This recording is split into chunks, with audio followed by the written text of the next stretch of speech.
When you're handling these African fat-tailed geckos, you gotta be real careful that you don't touch their tail. That's the number one thing. Any kind of contact can lead to them separating the tail from the body. It does usually take a good pinch or a good kind of a grasp on the tail for them to actually pop it off. It's totally okay if it happens. It is natural. It's a natural defense mechanism that they do in the wild. Their tail is fat, and it's there because it's meant to look like another head. It's meant to look like the head of their body, so that predators, when they move their tail and they shake it around, the predator goes for that, grabs the tail, they dislodge the tail, and they skitter off and get away, hopefully. It will grow back, so it's not a big deal. There might be a little blood. There could be some liquid coming out of wherever the tail detaches itself. It's natural. Let it go. The gecko will handle it. If you have any problems, if you have any concerns, go to a vet. Don't go to a pet shop. If you know a breeder really well, he's your good friend. You go over there every weekend, hang out or whatever. Ask a breeder or something, someone who knows really, really a lot of stuff about these guys. It can be really, really bad if a tail falls off and you don't care for your gecko correctly.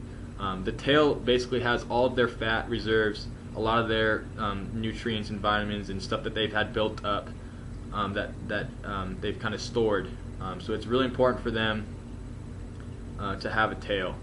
It will grow back. It will never look the same. It will be some sort of a disfigurement, whether it's shorter, wider. They tend to get really fat and short if they've lost their tail before. You can see she's being very easy going right now. I'll just have her in an open palm, and she's belly down. She's just kind of hanging out right now. When you're holding these guys, you might notice that they like to back up.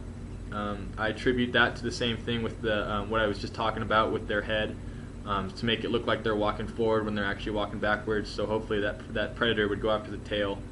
So they do that a lot in your hand, especially when you first pick them up. They're a little scared, a little unsure what's going on.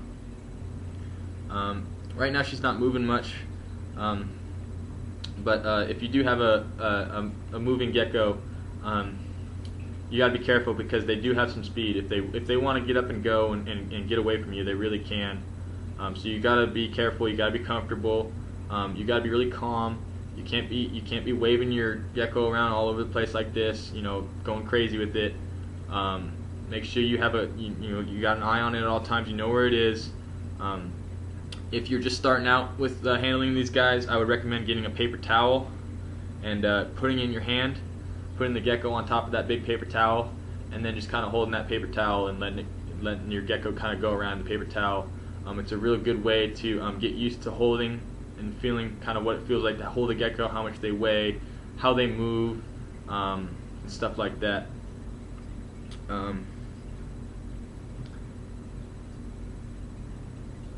They don't have sticky pads. They got claws, so they can slip. This will fall. Like, she will fall if I continue to tip my hand.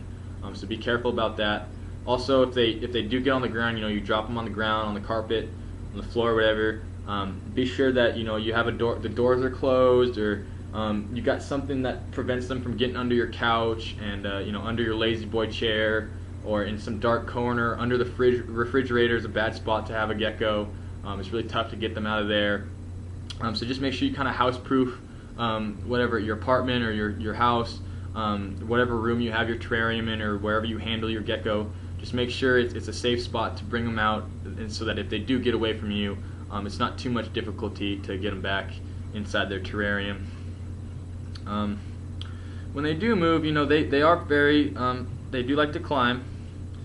She's not moving right now. I think she's a little cold, but they do crawl. They will crawl up on your arm, all up here. They'll go all the way up to your shoulder.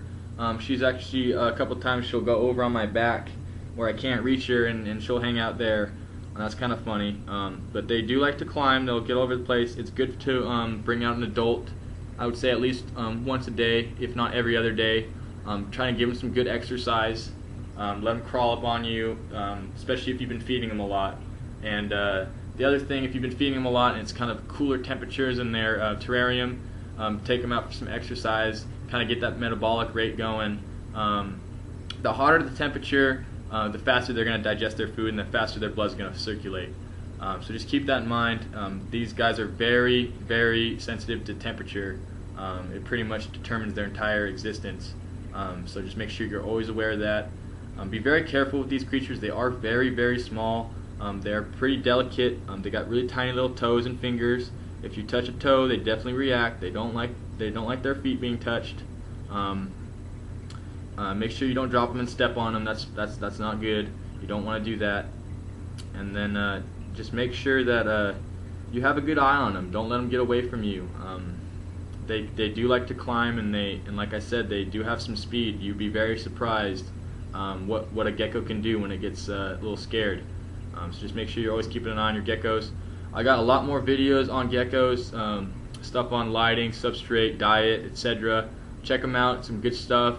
If I don't answer your questions, check out comments or whatever. If you still can't find your answer, research it online. Go to Google. There's a lot of good stuff on there. You can find pretty much anything you need on a gecko or any other reptile online these days. Take your time, do a lot of research. They can be a lot of fun.